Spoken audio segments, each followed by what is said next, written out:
খুব বেশি পরিমাণে সাবান ইউজ করলেই আমার হাতটা এরকম হয়ে যায়। কেন যে এরকম হয় বুঝি না। হ্যালো এভরিওয়ান, সবাইকে গুড মর্নিং। সবাই কেমন আছো? আশা করি সবাই খুব ভালো আছো। বুধবারের সকালে তোমাদের সকলকে জানাই অনেক স্বাগত আমার একটা নতুন ব্লগে। আজ সকালে গুড়ির টিউশন ছিল, কিন্তু আজকে সকালে আর গুড়িকে টিউশন পাঠানো হয়নি, কেন কি বিকালে নাচ আছে। আর গতকাল রাত থেকেই হচ্ছিল বৃষ্টি, আর সকালেও বৃষ্টি ছিল, তো সেই জন্য কিন্তু আর গেলাম না। টিউশনে গেলে অনেকটাই লেট হয়ে যেত, কেন কি 3:30টার মধ্যে আমাকে বাড়ি থেকে বেরিয়ে যেতে হয়। গুড়ির পক্ষে অনেকটা চাপের হয়ে যেত, কেন কি টিউশনে যেত, তারপরে আসতো, আবার আসার পরে আবার ডান্সে যেত, সেই জন্য আর কিন্তু যাওয়া হলো না। আর ডান্সে যাওয়াটা এখন খুব ইম্পর্টেন্ট, তার কারণ হচ্ছে কিছুদিন পরে ওদের ভিডিও শ্যুট আছে। যতদূর সম্ভব হয়তো আগে শনিবার বা রবিবার এর মধ্যেই হয়তো হবে। আর এর মধ্যেই যে শনিবার রবিবারটা বন্ধ গেছে, সেই শনিবার রবিবারের ক্লাসটাই কিন্তু এই বুধবার আর বৃহস্পতিবার হচ্ছে, সেই জন্যই আরও কিন্তু ক্লাসটা বাদ দেওয়া গেল না। গতকাল রাত থেকে বৃষ্টি হওয়ার জন্য ওয়েদারটা কিন্তু ভীষণ পরিমাণে ঠান্ডা।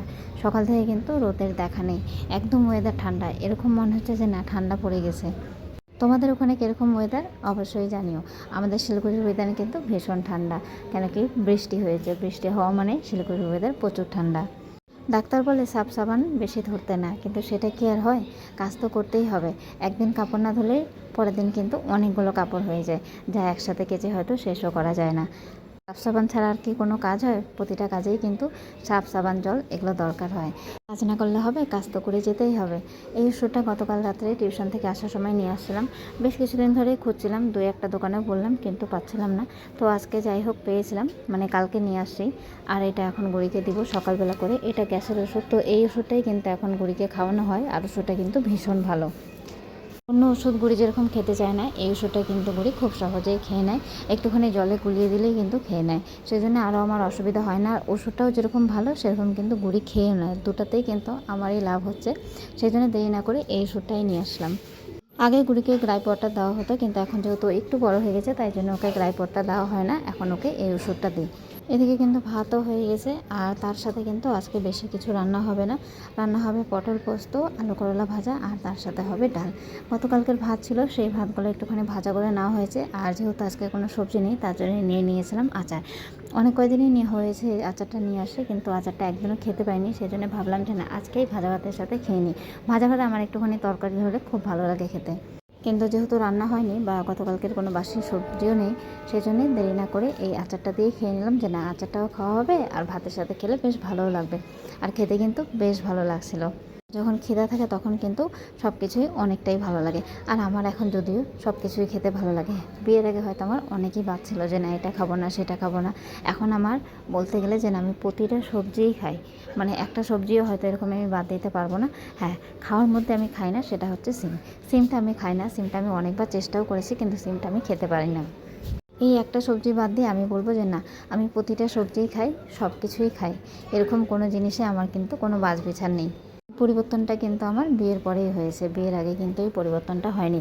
হ্যাঁ, এরকমও না যে না কেউ হয়তো আমাকে জোর করেছে এটা খেতেই হবে, এটা খাও, হেন তেন, সেরকম কিন্তু কোনো কিছু না। নিজের মন থেকেই কিন্তু ভালো লাগছে, নিজের মন থেকেই কিন্তু খাওয়া শিখেছি। আর এখন কিন্তু সবজি আমার অনেকটাই ভালো লাগে। দুপুরে কাজ শেষ করে বেরিয়ে পড়েছি মা আর মেয়ে ডান্স ক্লাসে যাওয়ার জন্যে। সকালের দিকে রোদ ছিল না, ওয়েদার এত ঠান্ডা ছিল, আর এখন দেখো বেশ সুন্দর রোদ উঠেছে। এই রোদটাই যদি সকালের দিকে উঠতো তাহলে হয়তো আমার জামা কাপড়টা অর্ধেক শুকিয়ে যেত। তো যাই হোক, দেখো আজকাল কিন্তু খুব তাড়াতাড়ি করে টোটো পেয়ে যাচ্ছি, আর এটাতে কিন্তু অনেকটাই সুবিধা হচ্ছে। আর একদিকে ভালোই হয়েছে, না অনেকটা লেট হয়ে গেছিলো, সেই জন্য তাড়াতাড়ি টোটোটা পাওয়ার জন্য আমাদের অনেকটাই সুবিধা হলো।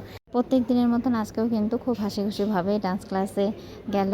একটু পরেই কিন্তু কান্না শুরু করে দিল। আজকে করে এরকম কান্না দেখে মনটা অনেক খারাপ হয়ে গেছে, যা অন্যদিন হয় না। চলো চলে আসছি গুড়িকে ডান্স থেকে নিয়ে, আর মনটা ভালো লাগছে না। গুড়ি এত কান্নাকাটি করছে আজকে গিয়ে, মানে প্রথমে যে কান্নাকাটি করছে সেরকম না যে না প্রথমে কান্নাকাটি করছে, প্রথমে ঠিকই ছিল, তারপরে শেষের দিকে কান্নাকাটি করছে। তো সেই জন্য এখন একটু বাইরে আসছি হাঁটাহাঁটি করতে, সন্ধ্যা হয়ে গেছে। এই যে আমি এখানে, এই যে আমি এখানে,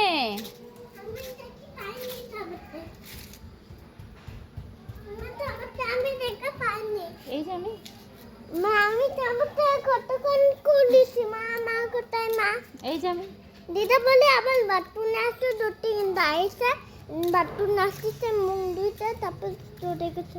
তাই? হ্যাঁ, সন্ধ্যা হয়ে গেছে এখন। দি দি দি আজকে কান্না কেন করছো? দি দি দি হুম, দি দি দি বলো আমাকে একটু। না নি না জানো না? না দি দি দি দি দি দি দি দি বলো কান্না করতে হয় না।